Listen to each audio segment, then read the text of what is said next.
வரகி பக்தர்கள் அனைவருக்கும் வணக்கம். இது நம்ம ஆதி வரகி யூடியூப் சேனல். வரகி அன்னையோட அருள் பரிபூர்ணமா எல்லாருக்குமே கிடைக்கணும்னு மனசார பிரார்த்தனை செஞ்சுக்கிட்டு நாம இந்த பதிவை ஆரம்பிக்கலாம். இன்னைக்கு டிசம்பர் மாசம் 14ஆம் தேதி சனிக்கிழமை. அது மட்டும் இல்லாம கார்த்திகை மாசத்தோட பௌர்ணமி. இந்த பௌர்ணமி நாள் நமக்கு அதிசக்தி வாய்ந்த அபூர்வமான ஒரு நாளா இருக்கு. இந்த நாள்ல பல அற்புதமான சேர்க்கைகள் இருக்குன்னே சொல்லலாம்.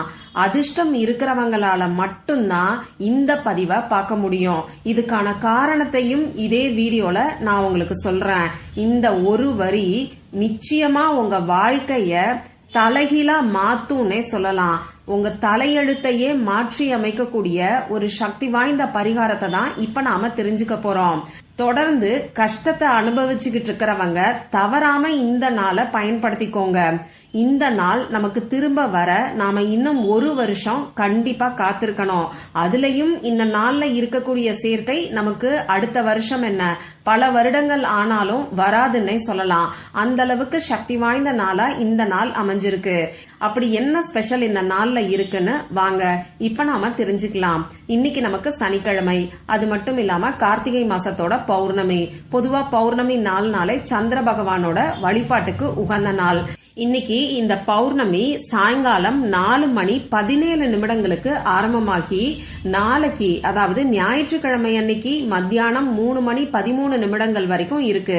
சந்திர பகவான் உதயமாக கூடிய நேரத்துல இன்னைக்குதான் பௌர்ணமி திதி நமக்கு இருக்கு. அந்த வகையில இந்த நாள் பௌர்ணமிக்கான தாந்திரிக பரிகாரங்களை செய்யறதுக்கு ஏற்ற நாளா நமக்கு அமைஞ்சிருக்கு. அது மட்டும் இல்லாம இந்த நாள்ல பாத்தீங்கன்னா நமக்கு ரோஹிணி நட்சத்திரம் இருக்கு. இந்த ரோஹிணி நட்சத்திரம் சந்திர பகவானுக்கு உகந்த நட்சத்திரம். இப்படி சனிக்கிழமையோட சேர்ந்து வரக்கூடிய பௌர்ணமி நாள்ல வரக்கூடிய ரோஹிணி நட்சத்திரம் ரொம்ப ரொம்ப விசேஷமான ஒரு அமைப்புன்னே சொல்லலாம். இத பத்தி ஏற்கனவே நம்ம சேனல்ல ஒரு வீடியோ நான் உங்களுக்கு கொடுத்திருக்கேன். இப்படிப்பட்ட சக்தி வாய்ந்த நாள்ல இன்னைக்கு நைட்டு தூங்க போறதுக்கு முன்னாடி உங்க தலைக்கடியில வச்சு தூங்க வேண்டிய ஒரு பொருளை பத்தியும் சக்தி வாய்ந்த பரிகாரத்தை நான் உங்களுக்கு சொல்லிருக்கேன். அந்த வீடியோவோட லிங்கை இந்த வீடியோவோட எண்ட் ஸ்கிரீன்லயும் மேல ஐகார்ட்லயும் நான் உங்களுக்காக கொடுக்கறேன். விருப்பம் இருக்கிறவங்க செக் பண்ணி பாருங்க. இப்போ இந்த நாள்ல இன்னும் ஒரு ஸ்பெஷல் இருக்கு. இத ஸ்பெஷல்னு சொல்றத காட்டிலும் நிறைய பேருக்கு தெரியாத ஒரு ரகசியம்னே சொல்லலாம். அந்த ரகசியம் என்னன்னு இப்ப நாம தெரிஞ்சுக்கலாம். இன்னைக்கு நமக்கு தத்தாத்ரேயர் ஜெயந்தி இருக்கு. என்னது தத்தாத்ரேயர் ஜெயந்தியா? யார் இந்த தத்தாத்ரேயர் அப்படின்னு சொல்லி ஒரு சிலர் யோசிப்பீங்க. பிரம்மா, விஷ்ணு, சிவன் இவங்க 3 பேரோட அம்சம் தான் இந்த தத்தாத்ரேயர். இப்ப நான் உங்களுக்கு இமேஜையும் காமிக்கிறேன். இவரை திருமூர்த்தின்னு கூட சொல்லுவாங்க. வட மாநிலங்கள்ல இவருக்கு தனியா கோவில்கள் கூட இருக்கு. இந்த தத்தாத்ரேய ஜெயந்தியும் ரொம்ப விமர்சனையா கொண்டாடப்படுது. சரி, இதுல என்ன ஸ்பெஷல் இருக்கு? இவரும் கடவுள் தானே அப்படின்னு சொல்லி யோசிப்பீங்க.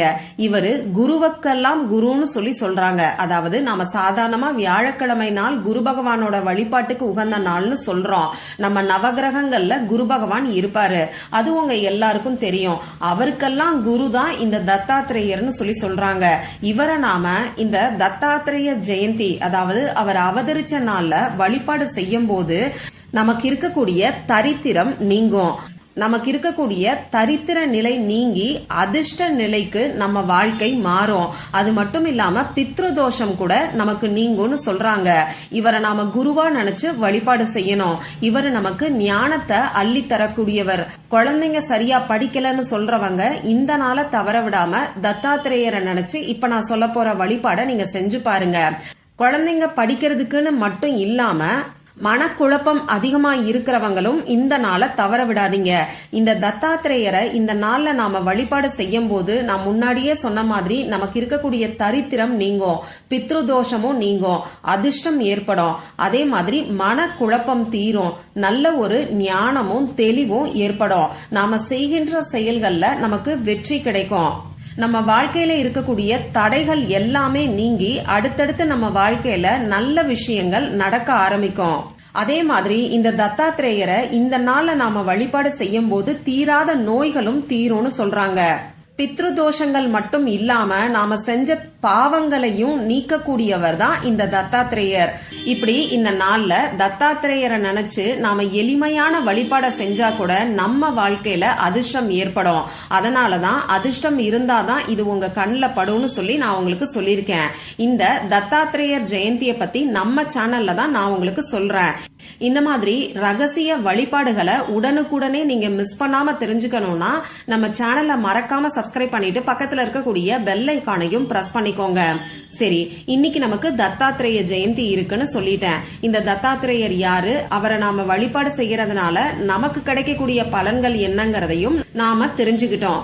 இப்போ இந்த தத்தாத்திரேய ஜெயந்தி இருக்கக்கூடிய இந்த நாள்ல தத்தாத்திரேயருக்கு நாம சொல்ல வேண்டிய ஒரு வரி மந்திரத்தை பத்தி தான் இப்ப நான் உங்களுக்கு சொல்ல போறேன். இந்த மந்திரத்தை சுத்தமா இருக்கிறவங்க மட்டும்தான் சொல்லணும். ஆண்கள் பெண்கள் யாரு வேணாலும் சொல்லலாம். பிறப்பு தீட்டு இறப்பு தீட்டு இருந்தா சொல்ல வேண்டாம். பெண்களுக்கு பீரியட்ஸ் டைமா இருந்தா இந்த மந்திரத்தை சொல்ல வேண்டாம்.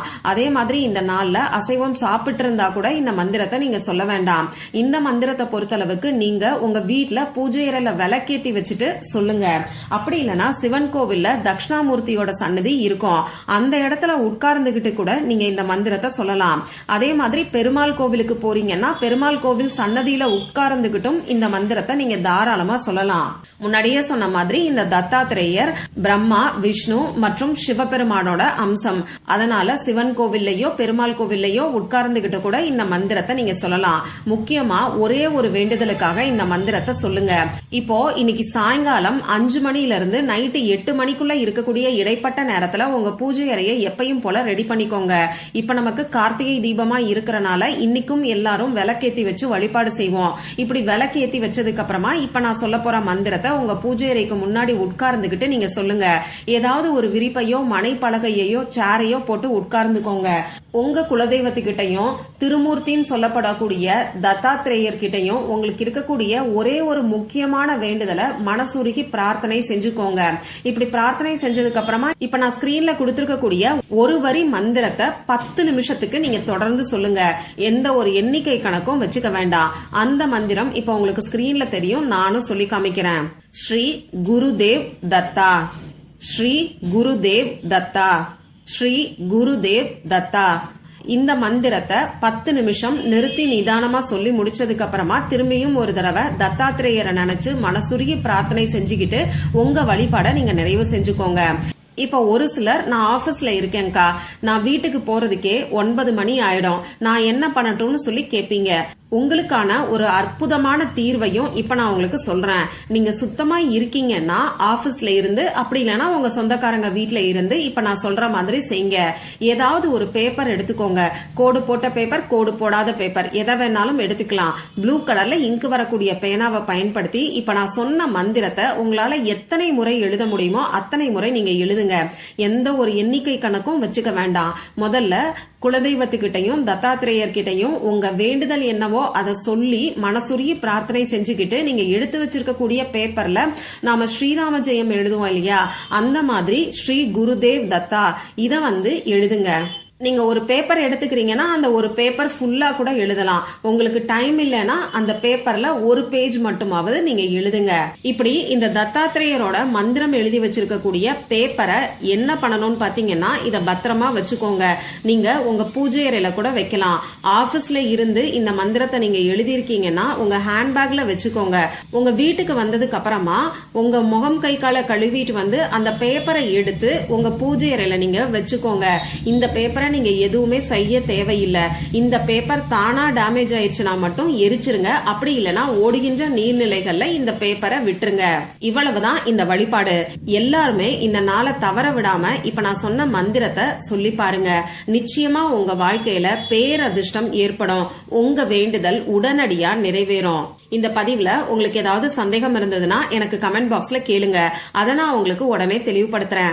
இந்த பதிவு உங்களுக்கு பிடிச்சிருந்தா லைக் பண்ணிட்டு உங்க ஃப்ரெண்ட்ஸ் அண்ட் ஃபேமிலி கூட ஷேர் பண்ணுங்க.